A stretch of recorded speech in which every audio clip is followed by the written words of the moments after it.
రాహుల్ గాంధీ గారు Bharat Jodo Yatra, reservation policy, social justice అనే నినాదం మీద తెలంగాణలో కాంగ్రెస్ ప్రభుత్వం తెచ్చుకోవడం జరిగింది. ఈరోజు రేవంత్ రెడ్డి గారు మాతో బస్ యాత్ర చేయించి మమ్మల్ని వాడుకొని ఈరోజు బాగానే గద్దెనెక్కి కూర్చున్నారు. జియో 29 ఒకటి మీరు తీసుకొచ్చిందే సార్ రేవంత్ రెడ్డి గారు. జియో 55 అనేది కేసీఆర్ గారు తీసుకొచ్చారు. జియో 55 వల్ల ప్రతి ఒక్క కులాలు, వాళ్ళు ఎస్సీ, ఎస్టీ, బీసీ, ప్రతి కులాలు వాళ్ళకు ఆపర్చునిటీ దొరకాలి ఎగ్జామ్ లో అని చెప్పేసి కేసీఆర్ గారు తీసుకురావడం జరిగింది. 11 సంవత్సరాల నుంచి మేము నిరుద్యోగుల్లాగానే ఉన్నాము, మాకు అసలు జాబులు లేవు, ఏమీ లేవు. అలాంటిది మీరు జియో 29 తీసుకొని వచ్చి ఈరోజు కేవలం అగ్రకులాల వారికి మాత్రమే మీరు జాబుల్ని దండగట్టి ఇస్తున్నారు. What about the other people? SC, ST, BC వాళ్ళు ఎలా బ్రతకాలండి? జియో 29 వల్ల ఎంత అన్యాయం జరుగుతుంది అనేది తెలంగాణలో మేము చాలా సార్లు మాట్లాడడం జరిగింది. అండ్ మిగతా రాజకీయ పార్టీలు ఎవరైతే ఉన్నారో వాళ్ళు ఎందుకు స్పందించట్లేదు అనేది మాకు అర్థం కావట్లేదు. ఓట్లేయడానికి, ఓట్లు తీసుకోవడానికి, మీరు పవర్ లోకి రావడానికి మాత్రమే మేము పనికొస్తామా? మేము ఓట్ బ్యాంక్సా మీకు? ఈ రోజు రేపు రాహుల్ గాంధీజీ బీసీ సంక్షేమ సభను పెట్టుకుంటున్నారు. సార్ మీరు బీసీలకు, ఎస్సీలకు, ఎస్టీలకు మీరు ఎంత అన్యాయం చేస్తున్నారు? తెలంగాణలో ఉన్నది కాంగ్రెస్ ప్రభుత్వమే. I wanted to remind you Rahul Gandhiji, it's Congress government which is there in Telangana. మీరు జియో నెంబర్ 29 వల్ల చేస్తున్న అట్రాసిటీస్ ఏవైతే ఉన్నాయో అవి మేము ఢిల్లీ నుంచి వినిపిద్దామని ఢిల్లీ వరకు వచ్చాము. And we will do it. నిరుద్యోగులు తెలంగాణను వదిలేసి ఢిల్లీ వరకు అసలు ఎందుకు వచ్చారు? ఇది తెలుసుకోకుండా ఢిల్లీలో ఎవరుంటారు, మీ ఇంటెలిజెన్స్ ని పెట్టి ఢిల్లీలో ఎవరుంటారు, వాళ్ళు ఏం చేస్తున్నారు అన్ని తెలుసుకోవడం అనేది చాలా బాధాకరం.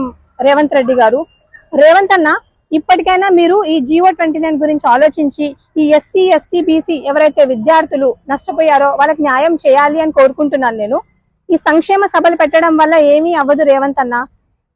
మనము మీ యొక్క ప్రభుత్వం ఏదైతే ప్రజాపాలన, ఇంద్రమ్మ పాలన అని మీరు తీసుకొచ్చారో, మీరు నిజంగానే ప్రజలకు మంచి చేయడం వల్ల మన తెలంగాణ బాగుపడుతుందని నేను కోరుకుంటున్నాను. అండ్ మేము ఇక్కడి వరకు వచ్చాం కాబట్టి తెలంగాణలో ఉన్న నా మిత్రులకు మరియు అక్కడున్న ప్రతి ఒక్క నిరుద్యోగులకు నేను ఏం చెప్పాలనుకుంటున్నానంటే, ఎవరు కూడా డిసప్పాయింట్ అవ్వకండి, డిస్హార్టెండ్ అవ్వకండి, ఎవరు కూడా డిప్రెషన్ లోకి వెళ్ళి ఏమీ చేసుకోకండి. I'm requesting you, I'm urging everyone, ఇక్కడున్న మాకు సపోర్ట్ చేయండి, మాతో నిలబడండి. SC, ST, BC community leaders ఎవరైతే ఉన్నారో ఒక్కసారి మీ అజెండాస్ అన్ని పక్కన పెట్టేసి మా కోసం మీరు అందరు కూడా నిల్చుంటారని కోరుకుంటున్నాను. Thank you. ఇక్కడికి వచ్చాక మేము జేఎన్యూ స్టూడెంట్స్ ని కలవడం జరిగింది. ఢిల్లీ మాకు చాలా కొత్తగానే ఉంది, ఎందుకంటే తెలంగాణ భవన్కి వచ్చాము, మీడియా వాళ్ళని కూడా అడుగుతున్నాము. చాలా media channels, I don't know why the journalism is losing its credibility. చాలా మీడియా ఛానల్స్ ని మేము అడుక్కుంటున్నాము, కానీ ఎవ్వరు కూడా న్యూస్ కవర్ చేయట్లేదు.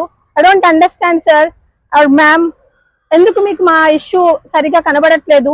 ఎందుకు అన్ని ఛానల్స్ కి మేము కనబడట్లేదు? మాది ఒక జెన్యూన్ ఇష్యూ కదా. రిజర్వేషన్ అనేది వైలేషన్ జరగడం వల్ల మార్జినలైజ్డ్ కమ్యూనిటీస్ ఎంత ఇబ్బంది పడుతున్నాయి, వాళ్ళు ఇంకెప్పుడు డెవలప్ అవుతారు? Please help us. ఇక్కడికి వచ్చాక మేము జేఎన్యూ స్టూడెంట్స్ ని కలవడం జరిగింది అండ్ వాళ్ళు చాలా పాజిటివ్ గా రెస్పాండ్ అయ్యారు.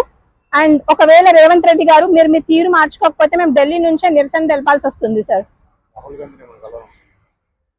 మేము రాహుల్ గాంధీని కూడా కలుద్దామని అనుకుంటున్నాము. Maybe in a day or 2 we may meet Rahul Gandhi garu. And Rahul Gandhi గారి ఇంటెలిజెన్స్ అంత వీక్ ఉందని కూడా నేను అనుకోవట్లేదు. 10 నెలల నుంచి తెలంగాణలో ఇంత జరుగుతున్న రాహుల్ గాంధీ గారు మౌనం వీడట్లేదు అంటే దానికి ఏం చెప్పాలో కూడా మాకు అర్థం కావట్లేదు. కానీ అయినప్పటికీ Rahul Gandhiji, we're hoping that you will help us.